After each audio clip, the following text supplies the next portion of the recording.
আসসালামু আলাইকুম। সবাইকে ভালোবাসা ও স্বাগতম আমার চ্যানেলে। আজকে আমি নিয়ে এসেছি আমাদের একদম দেশি গ্রাম বাংলার জনপ্রিয় একটি সুস্বাদু রেসিপি, পুঁই মিটুলি রান্না। অনেকেই পুঁই শাক খেতে পছন্দ করেন, কিন্তু পুঁই মিটুলি এই বিশেষ রান্নাটা অনেকেই হয়তোবা জানেন না। খুব সহজে উপকরণে ঘরোয়া মশলা দিয়ে আর অল্প সময়ে তৈরি করা যায় দারুণ মজাদার এই পদটি। গরম ভাতের সাথে এই পুঁই মিটুলি হলে কিন্তু এক প্লেট ভাত অনায়াসে খেয়ে ফেলা যায়। আজকে আমি দেখাবো কিভাবে একদম সহজভাবে ধাপে ধাপে এই রেসিপিটি বানাতে হয়। আমি এখানে চিংড়ি শুটকিটি নিয়ে নিয়েছি। চিংড়ি শুটকিটি আমি একটু ভেজে নিচ্ছি। আমি ধাপে ধাপে রেসিপিটি দেখাচ্ছি, তাহলে নতুনরাও খুব সহজে তৈরি করতে পারবেন। রান্নাটা হবে ঝরঝরে, মশলাদার আর একদম পারফেক্ট স্বাদের। তাহলে চলুন আর দেরি না করে দেখে নেওয়া যাক আজকের মজাদার পুঁই মিটুলি রান্না সম্পূর্ণ রেসিপি। আমি এখানে পুঁই মিটুলি নিয়ে নিয়েছি, একটু সিদ্ধ করে নেব।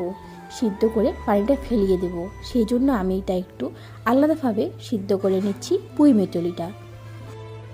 পুঁই মিটুলি আসলে পুঁই শাকের ফল বা বীজের অংশ, যেটা ছোট ছোট গোল আর হালকা বেগুনি বা সবুজ রঙের হয়ে থাকে। অনেকেই এটা শুধু শাক হিসেবেও চেনেন, কিন্তু পুঁই মিটুলি দিয়েও দারুণ মজাদার রান্না করা যায়, এটা অনেকেই জানে না। গ্রাম বাংলার এই পুঁই মিটুলি দিয়ে ভর্তা, ভাজি বা মশলা দিয়ে ঝোল রান্না খুবই জনপ্রিয়। এটা শুধু স্বাদেই ভালো না, পুষ্টিগুণেও ভরা।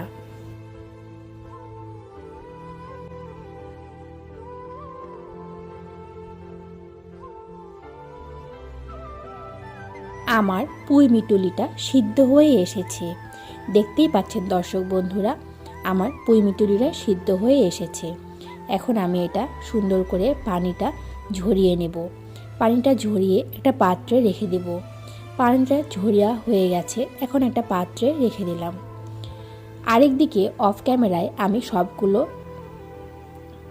কেটে রেখেছি। আলু নিয়েছি 4টে, কেটে নিয়েছি পেঁয়াজ কুচি, আর আগে থেকে ভেজে রেখেছি শুটকি মাছের চিংড়ি শুটকিটা আমি আগে থেকেই ভেজে রেখেছি। এখন অফ ক্যামেরায় ধুয়ে নিয়েছি। এখানে আমি আলু দিয়েছি 4টে। আপনারা আপনাদের পরিমাণ মতো আলুটা অ্যাড করতে পারেন, আবার চাইলে স্কিপও করতে পারেন, কোনো ব্যাপার না। আমি একটু স্বাদ লাগার জন্য আলুটা দিয়েছি। পুঁই শাকে যেমন ভিটামিন এ, সি, আয়রন ও ক্যালসিয়াম থাকে, মিটুলিতেও অনেক পুষ্টি উপাদান রয়েছে।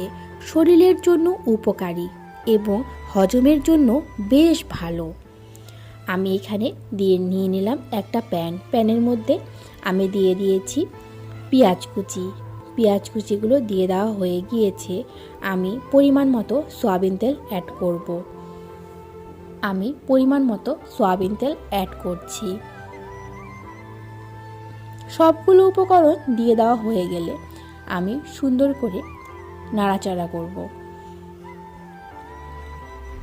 পেঁয়াজটা ভেজে আসা না হওয়া পর্যন্ত আমাকে অনবরত নাড়াচাড়া করতে হবে, তা না হলে পুড়ে যাওয়ার ভয় থাকবে। আমি পরিমাণ মতো লবণ অ্যাড করলাম। আপনারা আপনাদের স্বাদ মতো লবণটা অ্যাড করবেন, চাইলে পরেও দেওয়া যায়, সমস্যা নেই। বেশি হলে খেতে অনেক কষ্টকর হবে, এজন্য প্রথমে অল্প দেওয়াই ভালো হবে। আমার পেঁয়াজটা লাল হয়ে এসেছে দর্শক বন্ধুরা, দেখতেই পাচ্ছেন। পরিমাণ মতো হলুদ গুঁড়ো দিয়ে দিলাম, পরিমাণ মতো রসুন বাটা, জিরা বাটা, আদা বাটা দিয়ে দিচ্ছি। সবগুলো উপকরণ একে একে নাড়াচাড়া করতে হবে, যেন পুড়ে যাওয়ার ভয় না থাকে। এখন আগে থেকে চিংড়ি শুটকিটা ভেজে ধুয়ে রেখেছিলাম, ওগুলো সব দিয়ে দিলাম। দিয়ে দেওয়া হয়ে গেলে সুন্দর করে নাড়াচাড়া করতে হবে। অনেক সময় আমরা বাজারে পুঁই শাক কিনে মিটুলি ফেলে দেই, কিন্তু আসলে এই মিটুলি দিয়ে অসাধারণ একটি পদ তৈরি করা যায়। সঠিকভাবে রান্না করলে এর স্বাদ হয় নরম, হালকা, মিষ্টি আর মশলার সাথে মিশে দারুণ লাগে। এখন আমার সবগুলো উপকরণ ভাজা হয়ে গিয়েছে। এখন পুঁই মিটুলিগুলো দিয়ে দেব। পুঁই মিটুলিগুলো দিয়ে দেওয়া হয়ে গেলে সুন্দর করে সবগুলো মশলা একসাথে নাড়াচাড়া করতে হবে, যেন সব দিকে মশলাগুলো লেগে যায়। আমি অনবরত সুন্দর করে পুঁই মিটুলিগুলো মশলার সাথে নাড়াচাড়া করছি, যেন সব দিকে মশলাগুলো লেগে যায়। ভিডিওর এ পর্যায়ে এসে যারা লাইক দিতে ভুলে গিয়েছেন, আপনারা কষ্ট করে লাইকটা দিয়ে দিবেন দর্শক বন্ধুরা। আপনাদের লাইক কমেন্ট আমাদেরকে নতুন নতুন ভিডিও তৈরি করতে অনেকটাই অনুপ্রেরণা জাগিয়ে তোলে দর্শক বন্ধুরা। আমার পুঁই মিটুলিগুলো সবগুলো মশলার সাথে লেগে গিয়েছে, দেখতেই পাচ্ছেন দর্শক বন্ধুরা। এখন আমি সুন্দর করে আগে থেকে কেটে রাখা আলু কুচিগুলো অ্যাড করব পুঁই মিটুলির সাথে। আগে থেকে কেটে রাখা আলু কুচিগুলো অ্যাড করছি। আপনারা চাইলে আলু কুচিটা দিতেও পারেন, না দিলেও কোনো ব্যাপার না। আমার কাছে আলু যে কোনো তরকারিতে দিলে বেশ মজা লাগে, এজন্যই আমি একটা বা দুটা অ্যাড করি। আজকে আমি 4টে আলু অ্যাড করেছি পুঁই মিটুলির সাথে। আমার আজকের পুঁই মিটুলি রেসিপিটি আপনাদের কাছে কেমন লেগেছে অবশ্যই কমেন্ট করে জানাবেন। আপনাদের মতামত আর ভালোবাসাই আমাকে নতুন নতুন রেসিপি নিয়ে আসার অনুপ্রেরণা জাগিয়ে তুলবে। যদি রেসিপিটি ভালো লেগে থাকে তাহলে ভিডিওটিতে একটা লাইক দিয়ে দিবেন দর্শক বন্ধুরা, এবং শেয়ার করে দেবেন আপনার বন্ধু বা পরিবারের সাথে, যেন তারাও আমাদের এই দেশি ঘরোয়া মজার রান্নাটা উপভোগ করতে পারে। আপনারা যদি পুঁই মিটুলি এভাবে আগে রান্না করে থাকেন বা অন্য কোনো ভিন্ন রেসিপি জানেন, সেটাও কমেন্টে জানাবেন দর্শক বন্ধুরা। আপনাদের আইডিয়া থেকে আমিও নতুন কিছু শিখতে পারবো। এমন আরও সহজ, সুস্বাদু ও পুষ্টিকর রেসিপি পেতে আমার চ্যানেলটি সাবস্ক্রাইব করে পাশে থাকবেন দর্শক বন্ধুরা।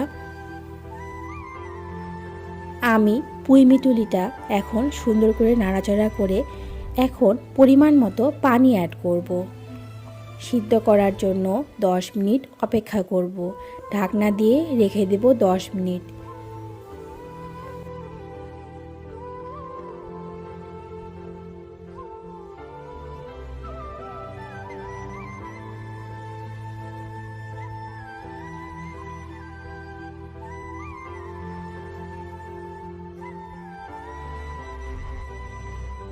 দশ মিনিট পর ঢাকনা খুলে দেখব কেমন হয়েছে আমার পুঁই মিটুলিগুলো। পানিটা এখনও শুকায়নি, কিছু পানি রয়ে গেছে, এজন্য আরও 10 মিনিট অপেক্ষা করব। আমার আজকের রেসিপিটি আপনাদের কাছে কেমন লেগেছে আপনারাও ঘরে তৈরি করে একবার হলেও দেখতে পারেন দর্শক বন্ধুরা। গরম ভাতের সাথে একদম এই রেসিপিটি জমে যাবে দর্শক বন্ধুরা। অনায়াসে 1 প্লেট ভাত খেয়ে ফেলতে পারবেন। দেশ এবং দেশের বাইরের আমার সব প্রিয় বন্ধুদের প্রতি রইল অনেক অনেক ভালোবাসা ও শুভেচ্ছা। আপনারা যেখান থেকেই আমার ভিডিওটি দেখছেন, আপনাদের সাপোর্ট আর ভালোবাসার জন্য আমি আন্তরিকভাবে কৃতজ্ঞ। দেশের ভিতরে যারা আছেন তারা তো আমাদের এই দেশের রান্নার স্বাদ প্রতিদিনই পান, আর যারা দেশের বাইরে আছেন, বিশেষ করে প্রবাসী ভাই বোনেরা, আপনাদের জন্য এ ধরনের গ্রাম বাংলার রেসিপি হয়তো একটু মায়া আর শিকড়ের টান নিয়ে আসে। আপনারা দূরে থাকলেও ভাষা, খাবার আর সংস্কৃতির মাধ্যমে আমরা সবাই একসাথে যুক্ত আছি। তাই সবাই কমেন্ট করে জানাবেন আপনারা কোন দেশ থেকে দেখছেন। আপনাদের সাথে এই সম্পর্কটাই আমার সবচেয়ে বড় পাওয়া। আমার পুঁই মিটুলিটা হয়ে এসেছে, আর একটু পরেই নামিয়ে ফেলবো। কিছু পানি দেখা যাচ্ছে, দেখতেই পাচ্ছেন দর্শক বন্ধুরা। পানিটা না শেষ হয়ে যাওয়া পর্যন্ত আমার জালটা হাই হিটে রাখতে হবে। আমি জালটা হাই হিটেই রেখেছি। সবচেয়ে মজার বিষয় হলো সঠিকভাবে রান্না করলে পুঁইমিটুলির ভেতরে নরম আর বাইরে হালকা চিবানো টেক্সচার দেয়, যা ভাতের সাথে দারুণ লাগে। অনেক সময় আমরা না জেনেই এটাকে ফেলে দেই, কিন্তু আসলে এটা দিয়েও খুব মজার ও ভিন্ন স্বাদের একটি পদ তৈরি করা যায়। দর্শক বন্ধুরা, তোমরা দেখতেই পাচ্ছ কি সুন্দর হয়ে এসেছে আমার আজকের রেসিপিটি। যারা আমার আজকের ভিডিওটি শুরু থেকে শেষ পর্যন্ত দেখেছেন, আপনাদের সবাইকে আন্তরিক ধন্যবাদ। আপনারা সময় নিয়ে পুরো ভিডিওটি দেখেছেন, এটাই আমার জন্য অনেক বড় প্রেরণা। আপনাদের এই ভালোবাসা আর সাপোর্ট ছাড়া আমি কখনোই এত দূর আসতে পারতাম না। আপনারা যারা নিয়মিত ভিডিও দেখেন, লাইক কমেন্ট করেন এবং শেয়ার করেন, আপনারাই আমার চ্যানেলের আসল শক্তি। আর যারা নতুন আছেন তারাও পাশে থাকবেন আশা করি। সবাই ভালো থাকবেন, সুস্থ থাকবেন এবং পরিবারের সাথে ভালো সময় কাটাবেন। আবার খুব শীঘ্রই দেখা হবে নতুন আরেকটি মজার রেসিপি কিংবা ব্লগ ভিডিও নিয়ে। ততক্ষণ পর্যন্ত আল্লাহ হাফেজ।